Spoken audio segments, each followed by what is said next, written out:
video codecs is not really talked about with mobile videography. However, I think it could be one of the most important things to improve the quality of your video. So a couple disclaimers right before we start. One, if you're not interested in color grading or color correcting your phone footage, so if you just take the straight video right out of your phone, then this doesn't really apply to you.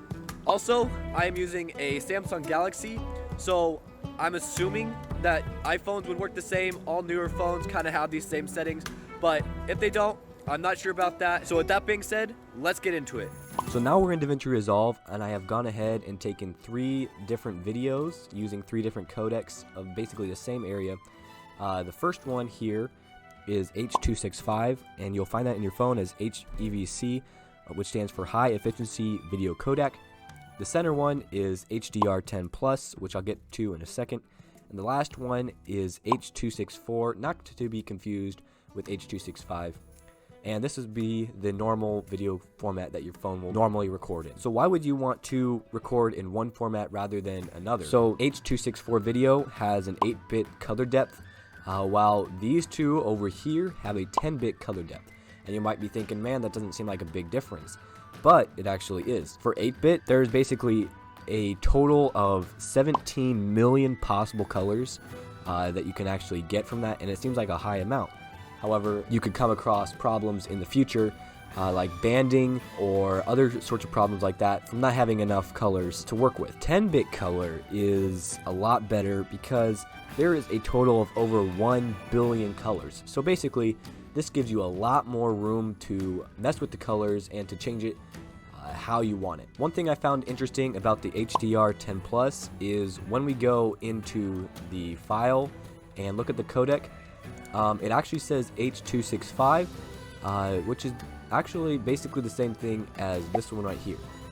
The only difference I think I see is basically this is just the raw normal format straight out of the phone, and this, the phone has done a little bit of processing to make it look good straight out of the phone. Now I'm going to go to the color tab to show you how much more versatile it is to edit H.265 footage rather than H.264 footage. So for my H.265 footage, I just corrected a little bit just to make it look a little nicer. And then I wanted the leaves to be more yellow, so I did that because it was fallout.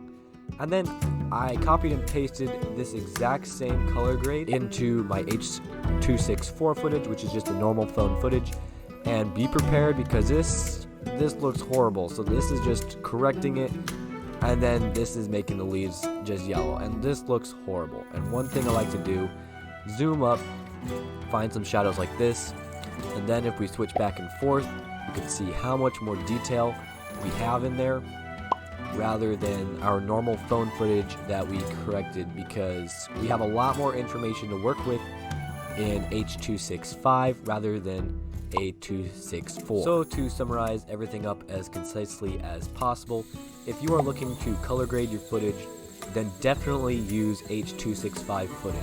However, if you are not and you're just using the raw camera footage, then you can use either HDR10+ or just the normal H.264 footage straight out of the phone. HDR10+ seems to pop more, and it is 10-bit footage, so it could work pretty well. However, just the normal H.264 will work just as fine.